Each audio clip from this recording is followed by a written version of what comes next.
Alhamdulillahi Rabbil Alamin. Wassalatu wassalamu ala asyrafil anbiya'i wal mursalin Sayyidina Muhammadin wa ala alihi wa sahbihi ajma'in, amma ba'du. Rabbi shrah li sadri wa yassir li amri wa hlul 'uqdatam min lisani yafqahu qawli. Subhanaka la ilma lana illa ma 'allamtana innaka antal alimul hakim. Alhamdulillah, pada kesempatan ini kita melanjutkan pengajian kita melalui kitab Ta'limul Mutakallim karya Syekh Burhanuddin Az-Zarnuji. Masih kita berada di pendahuluannya, belum kita selesaikan. Kali ini kita akan membaca gambaran umum apa yang akan kita pelajari selanjutnya, apa isi kitabnya. Kali ini saya kembali membaca wa ja'altuhu fusulan. Saya ulangi yang minggu lalu. Wa ja'altuhu fusulan, saya menjadikannya fusulan, beberapa pasal.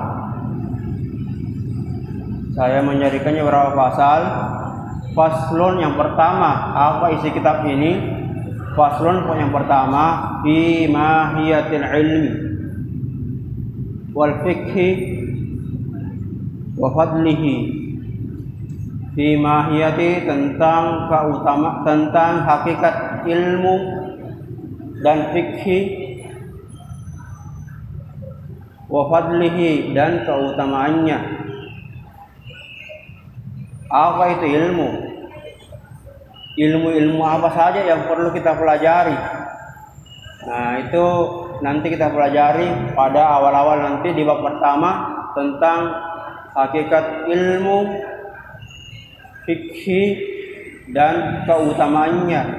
Mengapa apa yang membuat ilmu itu lebih utama? Apa yang membuat ilmu menjadi utama? Itu yang akan kita pelajari.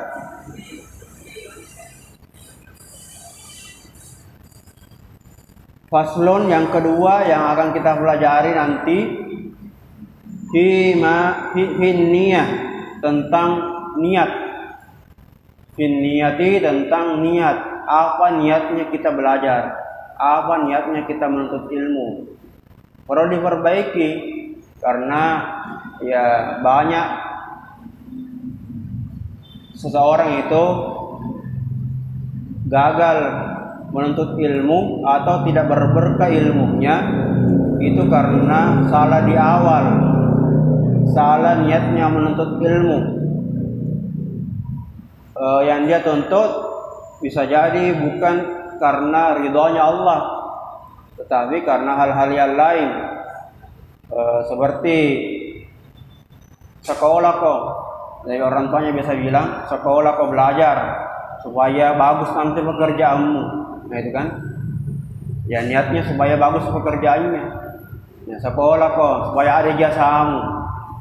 Ikut sekolah supaya hadir.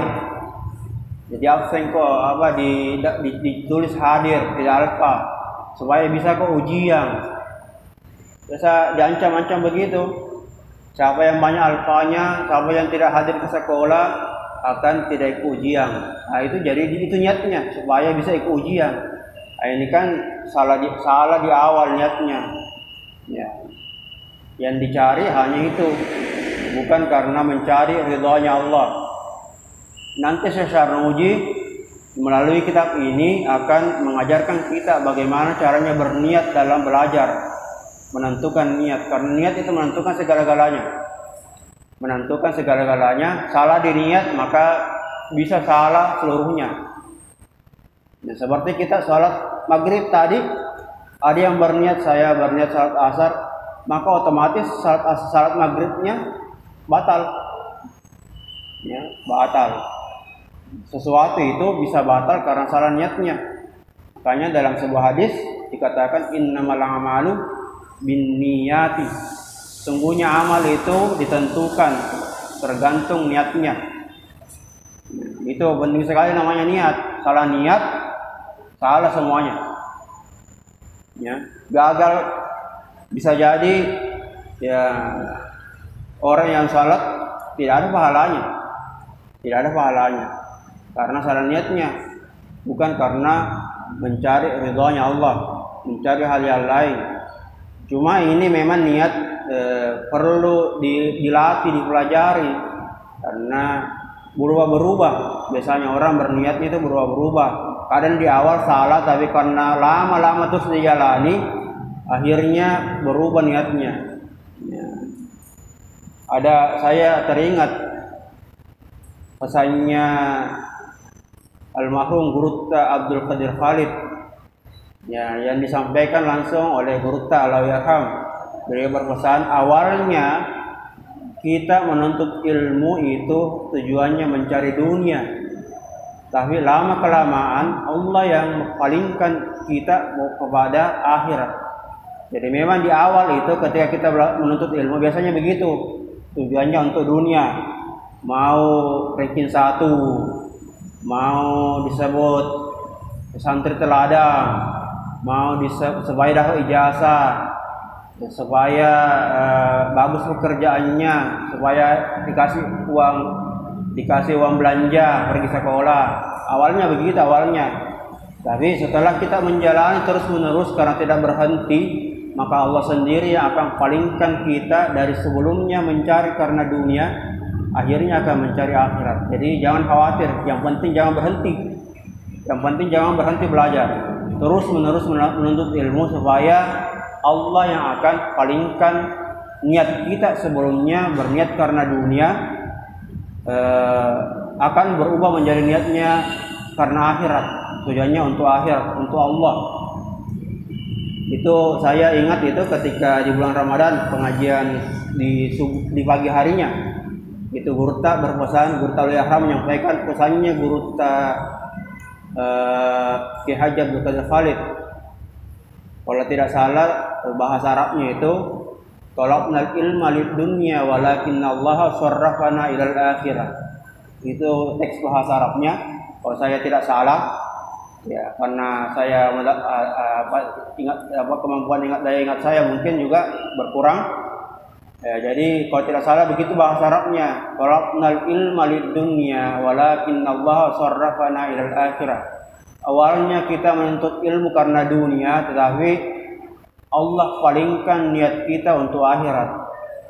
Awalnya, ya, jadi kalau di awal, ya kita namanya belajar, ya mudah-mudahan nanti Allah akan palingkan kita. Tujuannya kita pergi pengajian di sini supaya dianggap hadir, supaya tidak ada marah-marah sama orang tua. Tujuannya supaya saya ranking 1. Tujuannya supaya saya teladan, ya mungkin itu awalnya. Tapi kalau terus menerus, mudah-mudahan Allah nanti akan palingkan, berubah-ubah niat kita. Sebelumnya niatnya karena dunia, tapi ternyata Allah palingkan niatnya untuk akhirat nanti. Insya Allah, mudah-mudahan. Selanjutnya,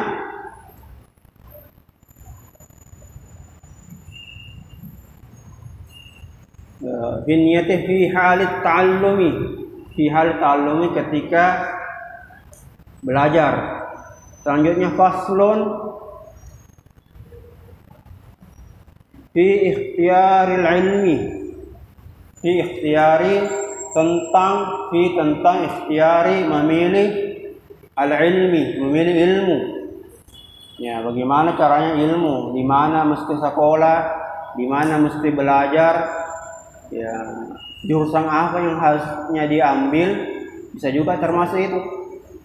Ya, nanti kalau kuliah jurusan apa, di fakultas apa, di universitas apa yang kita ambil, ya itu kita di sini nanti akan diarahkan bagaimana caranya memilih ilmu apa yang dipelajari. Ya, ilmu apa yang didahulukan, ilmu apa yang fardu ain, ilmu apa yang fardu kifayah. Ya, semua ilmu ada manfaatnya, cuma yang mana yang mesti kita dahulukan. Jangan sampai mempelajari ilmu tentang haji padahal belum mantap ilmu tentang sholatnya. Nah, belum mau haji tapi sudah belajar sholat.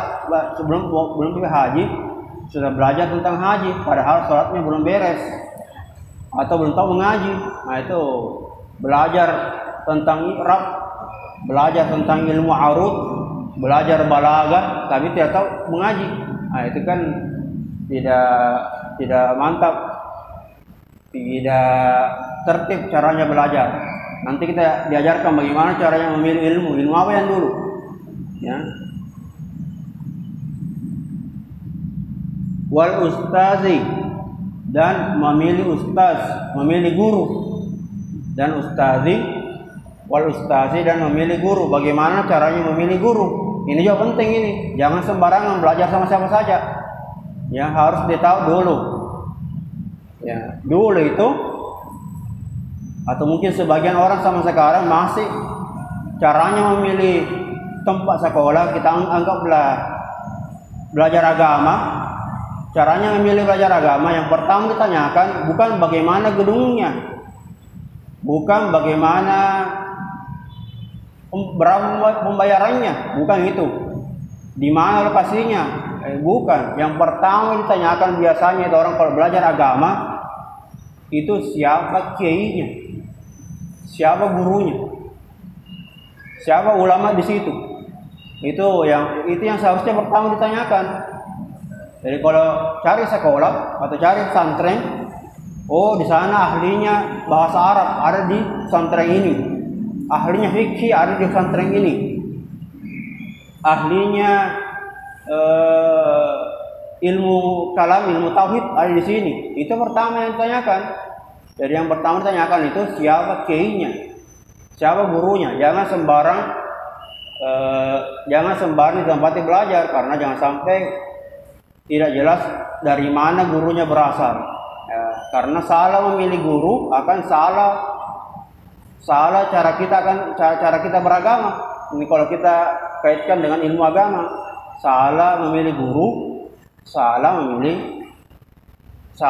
memilih cara beragama. Jadi kalau memilih belajar itu harus dicari siapa gurunya, siapa kiainya, dari mana sekolah, dari mana belajar, kitab-kitab apa yang pernah dia pelajari. Itu yang pertama dulu. Jadi bukan di mana apa gedungnya, ya bukan itu, ya bukan itu yang pertama. Yang pertama siapa kiainya. Walaupun di gubuk-gubuk, boleh jadi mungkin di gubuk yang di rumah-rumah sederhana tempatnya belajar, tapi karena kiainya adalah ulama besar, ya akhirnya muridnya juga akan menjadi ulama juga. Karena tidak mungkin kambing melahirkan ayam, tidak mungkin. Karena yang bisa melahirkan kambing, ya kambing juga.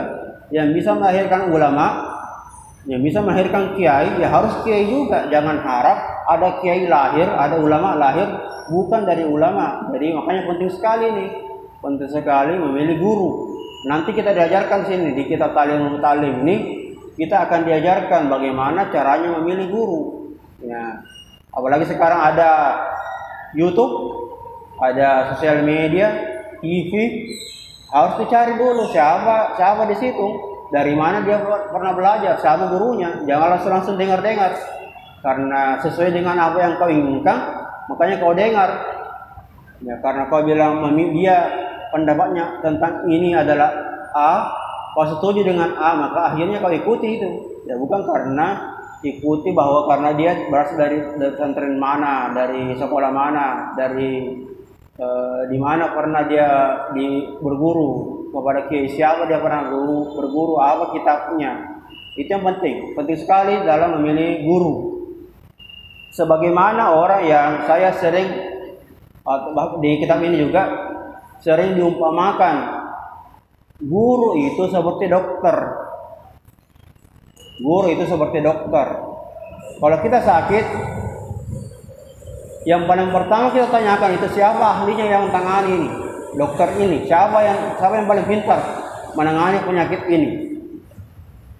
Nah, itu yang pertama kita cari, dokter yang paling hebat.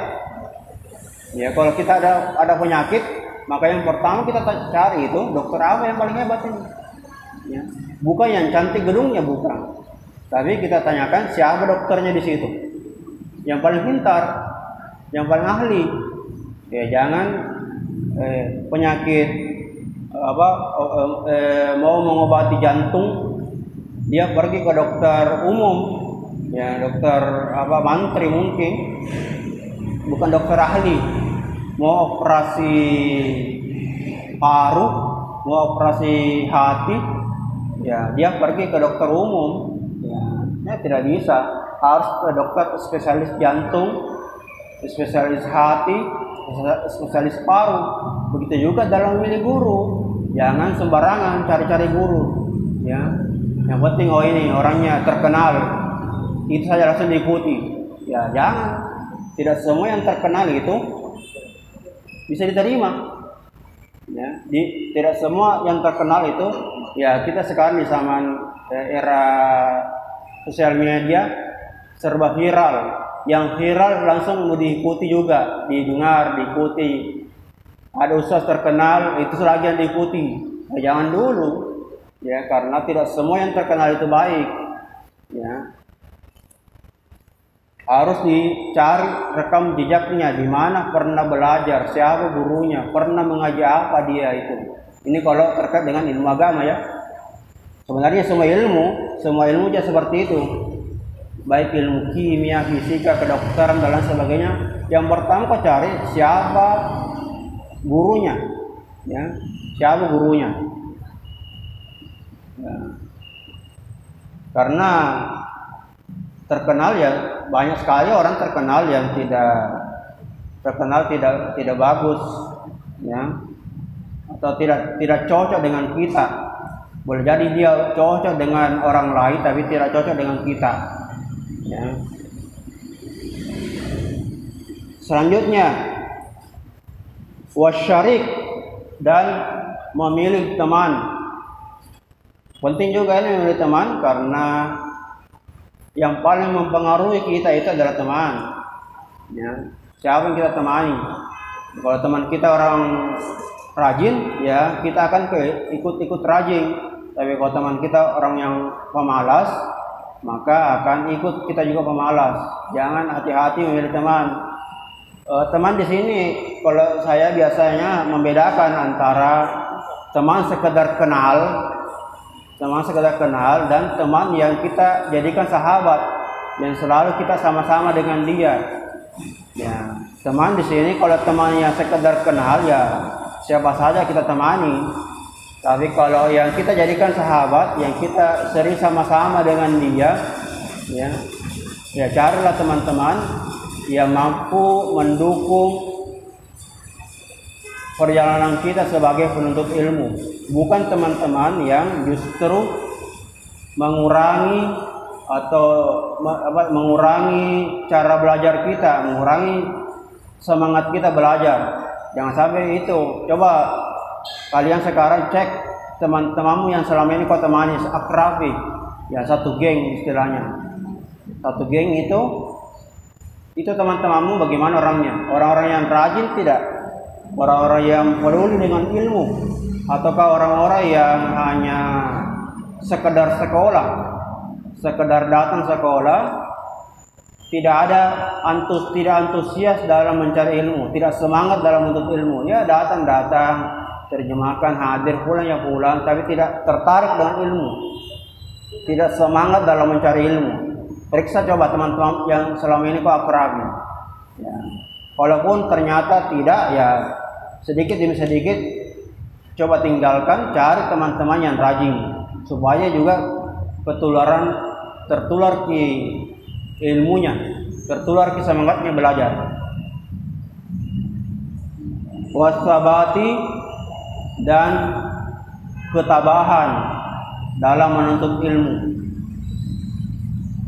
Wasabati dan ketabahan menuntut ilmu, harus tabah. Ya bahasa lainnya sabar. Harus sabar dalam menuntut ilmu, tidak gampang menyerah karena hujan. Kenapa tidak bisa sekolah? Hujan ki. Kenapa tidak sekolah? Hilang kitasku. Kenapa tidak bisa sekolah? Hilang pulpenku. Kenapa tidak bisa sekolah? Terbentur kakiku, luka sedikit. Ya itu gampang sekali mencari alasan untuk tidak pergi sekolah. Ya, karena Kalau Guru Ta'ala dulu pernah bilang, alfa, sakit, izin itu sama. Samanya di mana? Sama-sama tidak belajar. Jadi jangan cengeng, sedikit-sedikit sakit gigiku, sakit kepalaku. Padahal mungkin sakitnya tidak sampai mengganggu belajar. Ya mudah-mudahan karena pergi belajar dikasih pertolongan oleh Allah bisa disembuhkan penyakitnya, daripada tinggal di rumah mungkin bisa jadi semakin parah. Ya, kalau sakit-sakit yang tidak mesti ya harus meninggalkan sekolah, bisa diusahakan datang pergi ke pengajian, ya usahakan itu. Jangan cengeng, jangan mudah sekali bikin izin, mudah sekali bilang sakit. Ya, karena prinsipnya begitu, alfa izin karena apa? Karena ada acara keluarga atau apa dan sebagainya. Izin sakit, izin karena ada kegiatan, itu sama saja. Sama-sama tidak belajar. Ya, sama-sama tidak belajar. Apa alasannya? Sama-sama tidak belajar. Jadi usahakan jangan harus tabah, harus sabar. Ya, jangan sedikit-sedikit mengantuk. Aduh, itu tidak ada harapan anak-anak yang seperti itu. Orang yang menuntut ilmu yang seperti itu, sedikit-sedikit rusak motorku, tidak ada bensin, rusak motor, tidak ada antar. Itu kan ya itu kan mudah sekali membuat isu-isu seperti itu. Ya hujan namanya hujan, ada payung. Ya apalagi kalau santri malas bawa payung, itu salah satu juga alasan hujan. Hujan itu tidak ada alasan hujan. Untuk zaman sekarang tidak ada alasan hujan. Karena banyak cara untuk menuntut ilmu. Ya. Jangan cengeng dalam menuntut ilmu, harus sabar. Apapun yang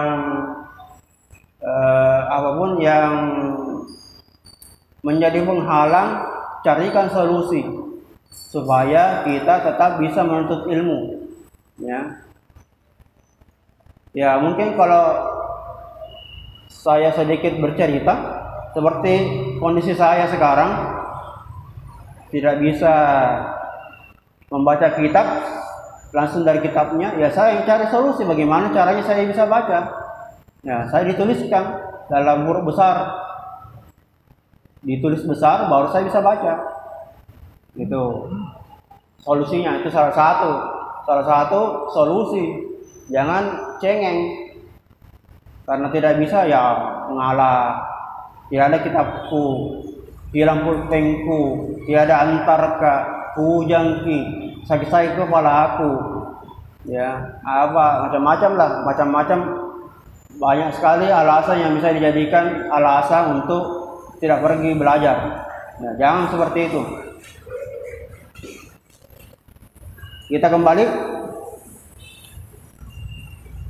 Faslun, pasal fi ta'zimil ilmi, tentang ta'zim, mengagungkan.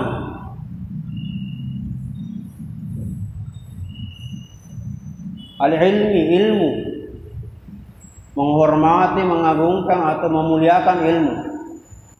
Nah, kita sebagai penuntut ilmu harus memuliakan ilmu, tidak bukunya dilipat-lipat baru disimpan di kantong, bukunya ditumpuk dengan HP-nya di atas, bukunya di bawah.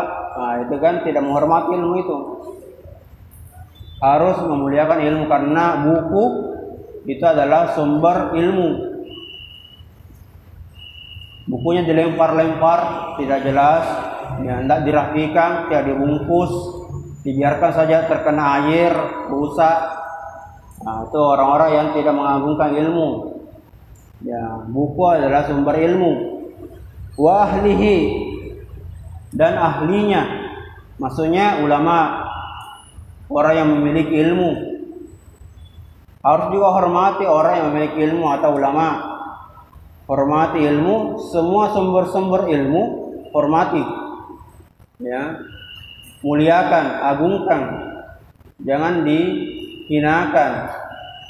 Kalau ada orang yang berilmu, ya hormati, hargai. Yang kita hargai adalah ilmunya. Yang kita hargai adalah ilmunya.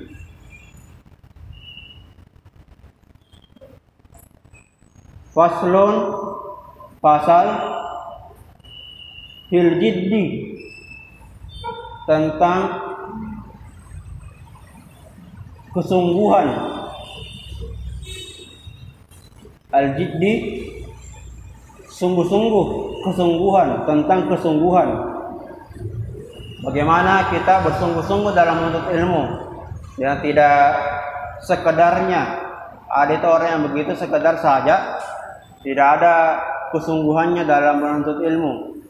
Ya, kalau bahasa Makassarnya tidak tojen-tojen, tidak tojen-tojen dalam menuntut ilmu, santai. Ya, hati-hati dengan orang santai yang pintar, karena yang cerdas. Karena ada juga itu orang memang dia itu kadang tidak terlalu belajar tapi ilmunya masuk, karena memang dikasih kemampuan oleh Allah, kemampuan otak yang mudah menyerap ilmu. Yang seperti itu jangan diikuti. Ya, kalau memang kita perlu berkali-kali, ya kita harus berkali-kali juga dalam membaca, dalam mengikuti pelajaran. Ya, jangan ikuti orang-orang yang mudah sekali dalam memahami ilmu. Jadi kita dituntut untuk al-jiddu, ya, al-jiddi, bersungguh-sungguh, wal muwazabati, dan muwazabah ini tekun, ya, tekun, rajin, dan tekun. Dia istimrar, terus menerus, mudawamah, terus menerus, tidak mengenal lelah. Ya, ada itu orang baru belajar sedikit, ya bosan, maka baru 3 tahun belajar di pesantren, ya capek, bosan, mau suasana baru. Nah, ini kan orang-orang yang tidak mudawamah, ya, tidak muwazabah, mudah bosan. Baru 15 menit baca buku, ngantuk. Baru 10 menit lihat buku, ngantuk. Ya, tidak ada namanya, tidak ada semangat belajarnya. Wal himmah, dan bercita-cita tinggi. Ada juga yang artikan himmah itu bersemangat, antusias. Ya, kalau diajak, ayo pergi belajar, ayo pergi belajar, ayo. Di mana? Mau kau pergi belajar di mana? Ayo kita pergi belajar bahasa Inggris di mana? Di Pare. Ayo pergi belajar tahfiz di pesantren ini. Ayo kita pergi, semangat. Ada teman diajak, ayo pergi belajar. Kamu deh, jangan misalnya. Cukup misalnya ini. Abad kunci saya ini. Nah, ini orang-orang yang tidak antusias, tidak semangat belajar. Ketika diajak belajar, dia bilang, saya tidak apa-apa aja, nanti saya tidak mau jadi apa, saya mau jadi begini saja, cukup begini. Ya, ayo lanjut S1, ayo lanjut alia. Nah, cukup misalnya sanawiyah saja, yang penting pintar kan membaca, yang penting bisa kan mengaji, bisa kan sembahyang, cukup misalnya itu. Nah, ini orang-orang yang tidak semangat belajar, ya, tidak tinggi cita-citanya. Ya. Harus tinggi cita-cita, harus ada yang kita kejar supaya satu ilmu selesai, supaya ilmu terus-menerus bertambah. Karena belajar itu tidak mengenal kata berhenti, tidak ada kata cukup, tidak ada kata cukup misalnya belajar, tidak ada itu. Tidak, itu gagal dalam menuntut ilmu orang yang merasa cukup. Ya, makanya itu dalam belajar itu ada namanya al-hirsu. Itu apa itu bahasa Bugisnya mangoa, tamak. Ada keinginannya yang sangat balala, bahasa Makassarnya, balala ilmu. Itu kata balala itu mangoa itu tidak bagus, artinya itu balala. Balala tidak bagus, arti balala tidak bagus, negatif. Kalau disematkan kepada selain ilmu. Tapi kalau ilmu, balala ilmu itu bagus. Pada anak-anak balalana belajar, itu bagus itu. Serba ingin tahu. Saya lihat anak kecil, seperti anak kecil itu. Anak kecil itu apapun ditanyakan. Mak apa ini? Mak apa ini? Mak mau dia apa ini? Mak kenapa ini? Itu anak kecil itu yang masih kecil-kecil itu, yang umur berapa tahun itu tinggi sekali semangatnya mau belajar, serba ingin tahu, balala sekali dalam menuntut ilmu. Jadi kata balala itu mangoa itu jelek, tapi itu dibutuhkan dalam menuntut ilmu, al-hirsu sangat. Jadi harus balala menuntut ilmu, serba ingin tahu, tajwid, akidah, fikih, balaga, usul fikih, tafsir, mau semua tahu. Ya, biologi, matematika, fisika, atau semua. Ya, itu bagus itu. Bagus kalau seperti itu, balala, ya, balala ilmu. Ya, walaupun itu kata balala itu negatif, tapi kalau ilmu itu bagus itu. Jadi jadilah orang yang balala ilmu. Mau semua tahu. Banyak ada bawa buku, semua pengajian, semua pelajaran dia ikuti. Di mana-mana selalu saja ilmu terus. Ya. Bahkan itu diceritakan itu ada ulama besar itu saking cintanya ilmu itu, dia itu biar di WC dia suruh temannya, waktu zaman dulu belum ada HP, belum ada rekaman, belum ada tape recorder, itu dia itu kalau dia masuk di WC dia minta untuk dibacakan buku, dibacakan kitab dari luar WC. Jadi di luar WC itu temannya tetap membaca karena sangat mau sekali tahu, tidak mau melepaskan sakit walaupun dalam WC. Ya, walaupun dalam WC dia tetap minta dibacakan buku. Ya, itu ulama besar. Bisa kalau mau tahu kisahnya nanti kita ketemu, tanyakan siapa namanya. Itu ulama besar itu begitu dia caranya belajar sampai di dalam WC. Ya, dalam WC dia minta temannya atau siapa, dia minta dibacakan buku dari WC, dari luar WC, supaya dia dengar apa di luar itu. Saking semangatnya mau belajar.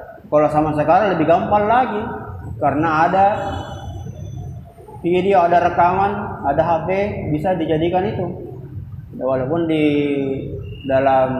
WC bisa diputar itu, ya, didengar. Itu cara belajar sekarang tidak lagi seperti zaman dulu. Sekarang orang kalau tidak belajar betul-betul karena kutu, bukan karena tidak bisa. Ya. Kenapa tidak belajar? Sekarang pandemi, tidak bisa kita sekolah, terbatas, harus begini. Ini orang-orang yang mengalah dengan keadaan. Ya, kita harus cari terus solusi bagaimana caranya kita bisa belajar, apapun caranya. Ya, jangan mengalah. Selanjutnya faslun fi bidayatis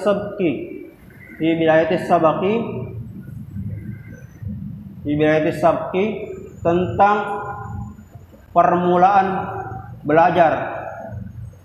Memulai belajar. Bagaimana caranya memulai belajar? Tidak langsung tiba-tiba pergi belajar. Tidak, harus kita ada pendahuluannya sebelum pergi belajar. Jangan di rumah baru main HP langsung tinggalkan pergi belajar. Bukan. Ada itu ulama Kalau saya tidak salah ingat, Imam Nawawi. Imam Nawawi pengarangnya kitab Riyadhus Shalihin dan kitab-kitab yang lain, banyak karangannya. Pengarangnya kitab Al-Azkar, ya banyak lagi Al-Majmu'. Itu dia itu kalau sebelum pergi belajar dia bersedekah. Sebelum pergi belajar dia bersedekah. Jadi sebelum pergi sekolah dia bersedekah, lalu kemudian sedekahnya dia niatkan kepada gurunya.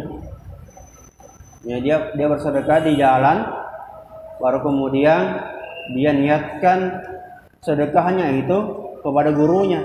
Ini salah satu cara untuk menuntut ilmu. Banyak lagi yang nanti kita lihat di kitab ini bagaimana caranya memulai menuntut ilmu.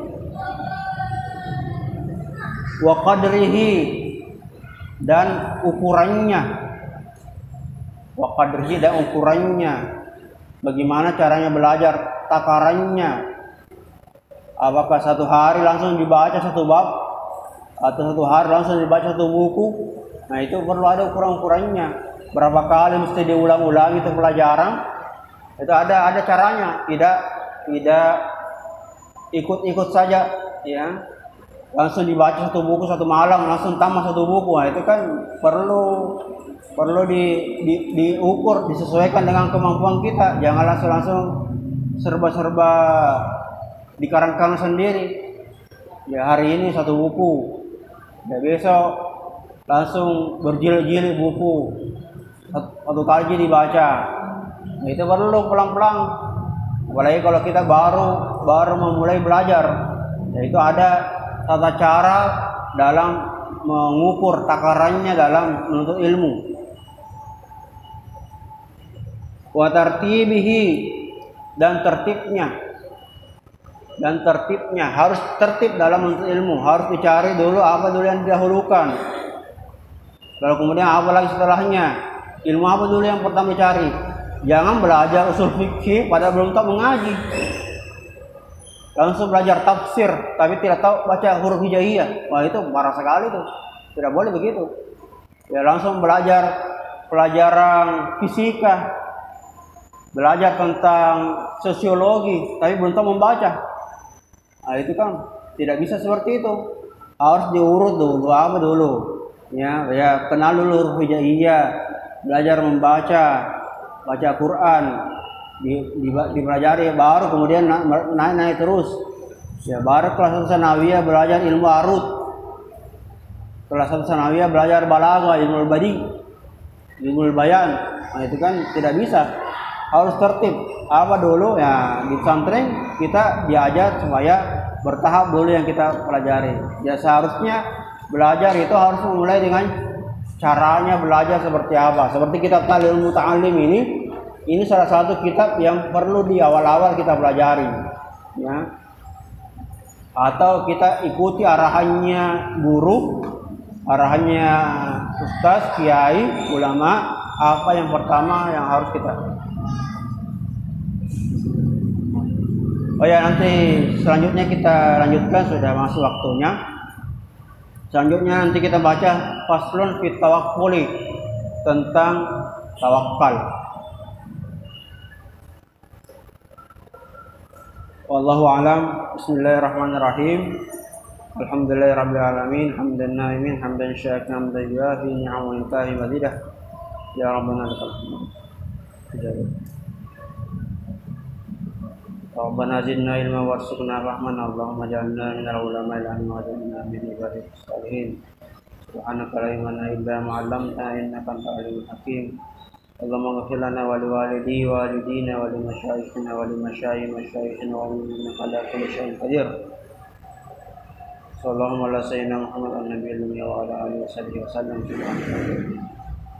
Walhamdulillahirabbil alamin. Al-Fatihah.